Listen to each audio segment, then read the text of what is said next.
நமஸ்காரம். மகாபாரதத்தில் சாந்தி பருவத்தில் மோட்ச தர்மத்தை சேவித்துக் கொண்டிருக்கின்றோம். இன்று நாம் சேவிக்கும் இந்த அத்தியாயத்தில் நற்குணங்கள் உலகை வசப்படுத்தும் என்னும் அந்த விஷயத்தில் நாரதரின் பெருமையை பற்றி உக்ரசேனனுக்கும் வாசுதேவருக்கும் நடந்த சம்பாஷணையும் நாரதர் வாசுதேவருக்கு உபாயம் கூறியதும் தான் சேவிக்க இருக்கின்றோம். யுதிஷ்டிரர் பீஷ்மாச்சாரியரை பார்த்து, எல்லா உலகத்திற்கும் பிரியனும் எல்லா பிராணிகளாலும் கொண்டாடப்படுகிறவனும் எல்லா குணங்களும் உள்ளவனுமான பூமியில் எந்த மனிதன் இருக்கின்றான் என்று கேட்க பீஷ்மர் பதில் சொல்ல ஆரம்பித்தார்.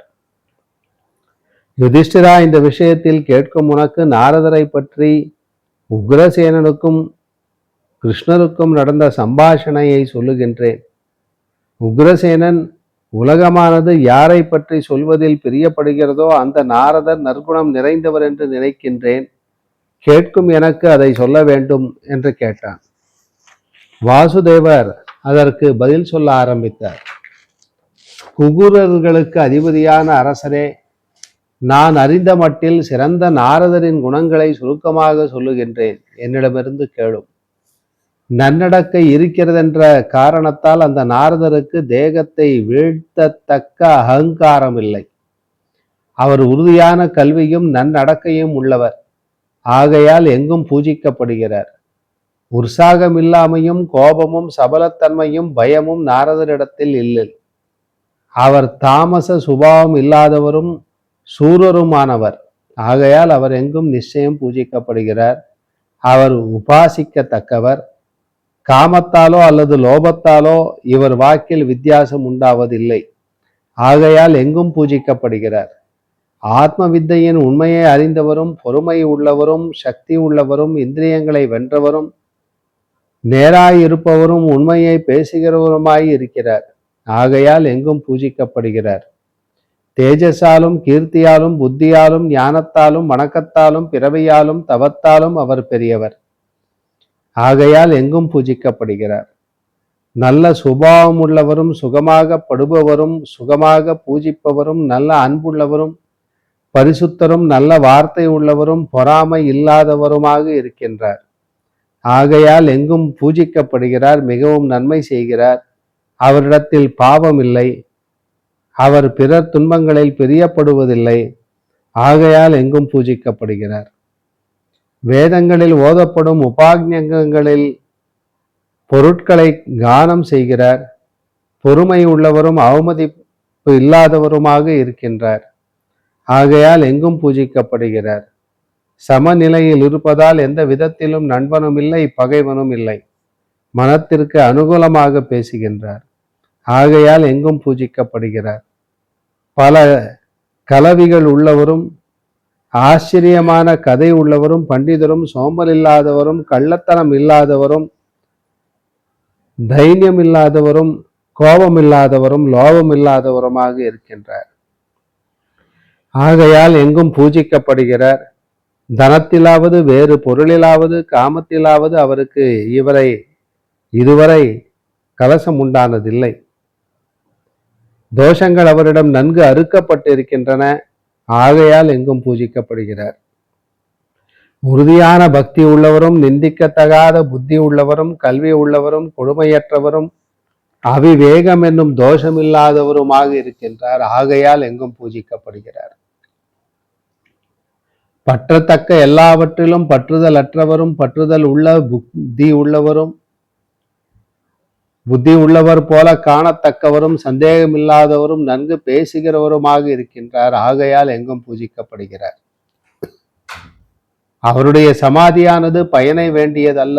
எந்த சமயத்திலும் தம்மை கொண்டாடுவதில்லை. பொறாமையற்றவரும் இன்சொல் சொல்லுகிறவருமாக இருக்கிறார். ஆகையால் எங்கும் பூஜிக்கப்படுகிறார்.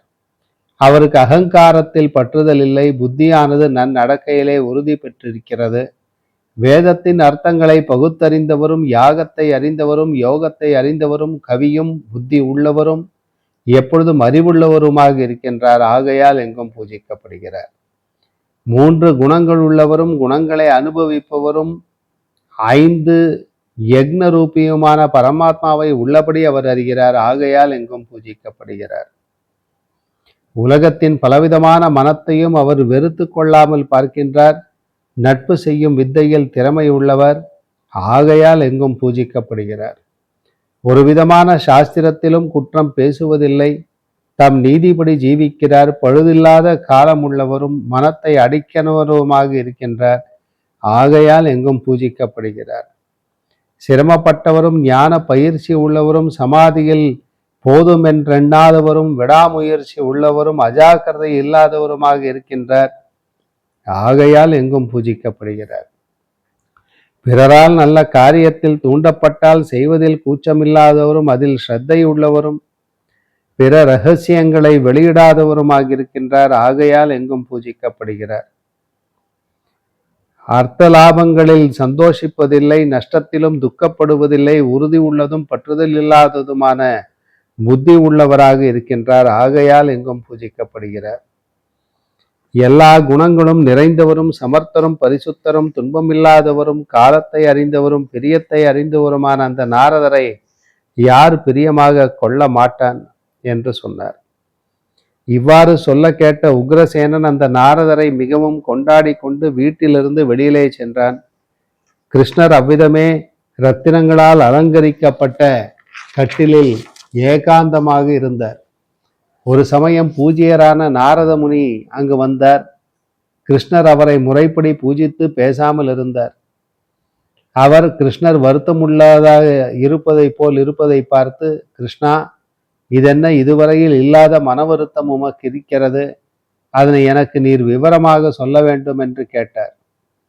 அதற்கு கிருஷ்ணர், நாரதரே, இப்பொழுது என்னுடைய முக்கியமான ஒரு விஷயத்தை நண்பன் அல்லாதவன் தெரிந்து கொள்ளத்தக்கவன் அல்ல, பண்டிதன் அல்லாத நண்பனும் நட்பில்லாத பண்டிதனும் தெரிந்து கொள்ளத்தக்கவர் அல்ல, நண்பரும் வித்வானும் மனத்தை ஜெயித்தவருமான நீரே கேட்கத்தக்கவர், மனத்தில் உள்ள துக்கத்தையும் நீர் கேட்கத்தக்கவர்.